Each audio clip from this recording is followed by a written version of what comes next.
73 les amis, voilà, bon bah cette fois-ci nous revoilà dans l'atelier, moi de mon côté ça va mieux, et puis voilà, donc j'ai repris un peu mes bricoles habituelles, les dépannages, le fer à souder à la main, le Matrix dans l'autre, enfin le contrôleur universel dans l'autre main. Alors qu'est-ce que j'ai fait? Bah j'avais acheté une alim professionnelle, une petite alim professionnelle, et ma foi elle donnait pas ce qu'elle devait donner, ce qu'elle aurait dû donner, elle ne donnait pas. Et bon, ben, il y avait des transistors, un transistor et un circuit intégré qui était watch. Alors, ma foi, j'ai arrivé à les trouver par l'intermédiaire de F5OM qui avait ça dans ses bricoles.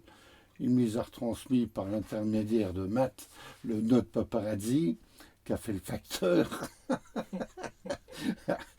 Et puis, ma foi, ben, j'ai refait ça, j'ai mis le temps parce que j'étais pas là. Et puis, ma foi, ça y est, ça marche. Alors, voilà la bête. Alors, il y a déjà le plan.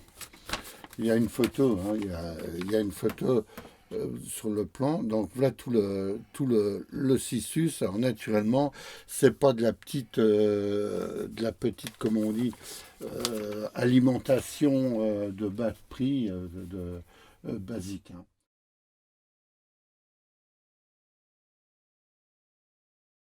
C'est quand même quelque chose de mieux. Donc, vous avez vu la belle petite bête. Voilà. Voilà tout le système avec des régulateurs, ici aussi. Et celui-là était mort, hein. Donc celui-ci, je viens de le changer. L'autre, bon, ben, je l'ai mis là, je l'ai gardé au cas où, hein, au cas où je l'ai gardé, je l'ai revissé de l'autre côté. J'ai rechangé quoi? Ben, j'ai changé un transistor, celui-ci. Voilà, donc c'est des transistors, c'est des... alors j'ai pas mes lunettes, mais c'est des 2N... oh, je vois, si, 2N37 72. 2N37 72. Voilà, je ne me rappelais plus, ça fait tellement longtemps. Alors, on voit quand même que tout l'intérieur, c'est assez sérieux, hein. Les galvas, les potors, un petit transfo qui va bien, un beau PCB, et puis ma foi, voilà. Donc, on va le mettre en route. Toc. Alors ici, j'ai un réglage d'intensité. Hein, là, si je mets 0, ben, il y aura 0 au voltage, c'est normal. Un réglage d'intensité, un réglage de tension, de 0 à, bon, un peu jusqu'à 15, 20 volts. Donc là, ils nous disent de 0 à 15 et de là, de 16, à 30 volts. Donc le voilà. De 16 volts, de 15 volts, le voilà. Et là, je remonte jusqu'à 30 volts. Et là, j'ai toujours pas d'intensité. Donc, on va repasser à 12. On va baisser la tension. Je vais y mettre une charge, un dicroïde dessus. Bon, ça pompe pas beaucoup. On s'en fout, parce que là, le dicroïde, normalement, il travaille en alternatif. Là, on va lui mettre du continu. Alors, c'est qu'il est le... Ah, là, j'ai pas les lunettes, alors c'est un peu... attends, je vais faire comme ça. Je vais mettre... Ah, ça devrait aller. Voilà, ça devrait aller.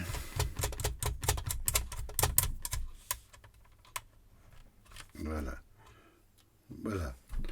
Donc là, on voit l'intensité.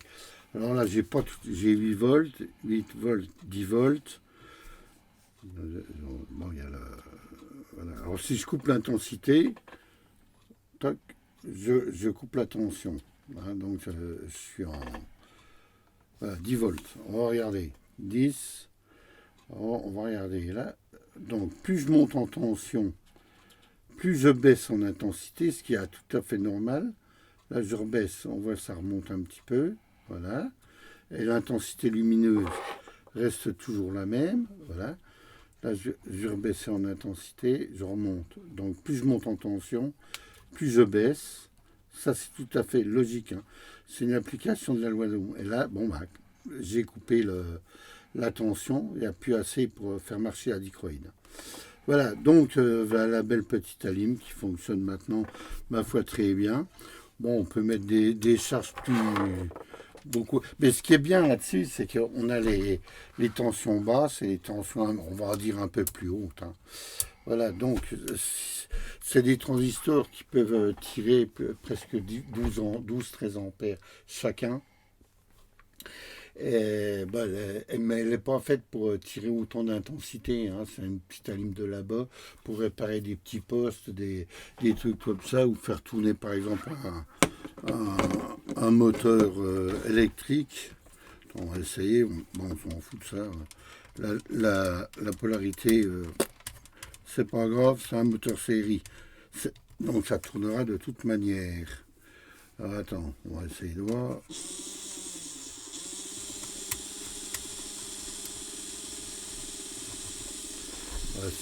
Voilà.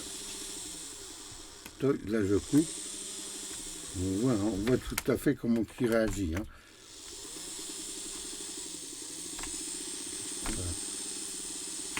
Voilà. On voit bien la vitesse, hein.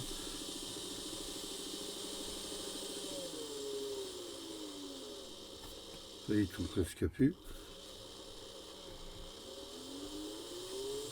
Ce qui est tout à fait normal. Voilà.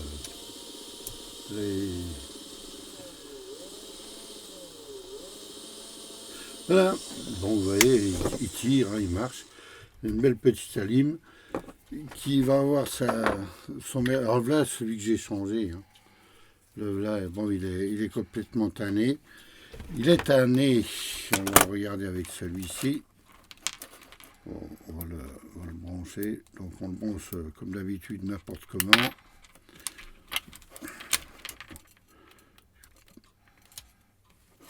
Les lunettes, ça sert à quelque chose. Ben oui, mais je les ai pas avec moi. Attends. Voilà. Voilà, donc l'autre, il est où? Il est là.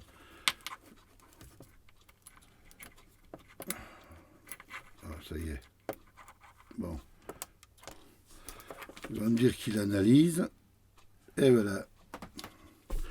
Il nous dit que c'est pas bon. Il est watch. Ah, on peut le... ah. Il veut pas. Il veut rien savoir. Bon, ben c'est fini pour lui, quoi. Ah, voilà le transistor qui avait lâché. Pourquoi? Ben, j'en sais rien, hein. Bon, c'est sûr, il marchait, mais il n'avait pas beaucoup. Il marchait que sur un transistor. Et le gars qui me l'a vendu, il m'a dit oui, il fonctionne, il n'y a pas de problème. Et là, j'ai l'habitude, hein. J'ai l'habitude comme un livre, et j'y crois jamais vraiment à fond. La preuve, hein, il a fallu y repasser, hein. Allez, ma foi, bonne bricole. Si vous avez une alim comme ça, bah, les plans, vous les reprenez, hein, faites arrêt sur image, copie d'écran, crac l'imprimante, et puis voilà, vous avez le plan de la bête, hein. Allez, ma foi, 73 amis, et à plus.